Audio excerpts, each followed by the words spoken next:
എമ്പുരാൻ എന്ന ചിത്രത്തിന് ഇത്രയും പ്രതീക്ഷ കൊടുക്കേണ്ട കാര്യമുണ്ടോ?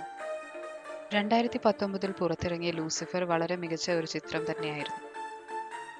Stephen Nedumpally, P K. Ramdas, Bobby, Priyadarshini, Jathin Ramdas എന്നീ കഥാപാത്രങ്ങളിലൂടെ കണ്ടത് ഒരു പൊളിറ്റിക്കൽ ആക്ഷൻ ത്രില്ലർ മൂവിയാണ്. സിനിമയുടെ കഥയെപ്പറ്റി കൂടുതലൊന്നും പറയേണ്ട ആവശ്യമില്ല എന്നറിയാം. ഈ സിനിമയ്ക്ക് ഒരു രണ്ടാം ഭാഗമുണ്ട് എന്ന് പറഞ്ഞപ്പോൾ തൊട്ട് നല്ല ഹൈപ്പാണ് ലഭിച്ചിട്ടുള്ളത്. ഹൈപ്പിനൊടുവിൽ 6 വർഷത്തിന് ശേഷമാണ് എമ്പുരാൻ എന്ന സിനിമ തിയേറ്ററിൽ എത്തുന്നത്.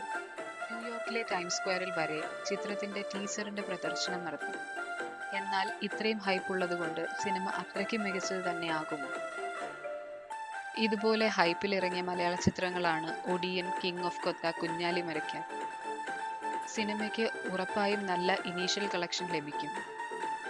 പക്ഷേ ഹൈപ്പിന്റെ അത്രയ്ക്കും ഉണ്ടാകുമോ എന്നാണ് അറിയേണ്ടത്.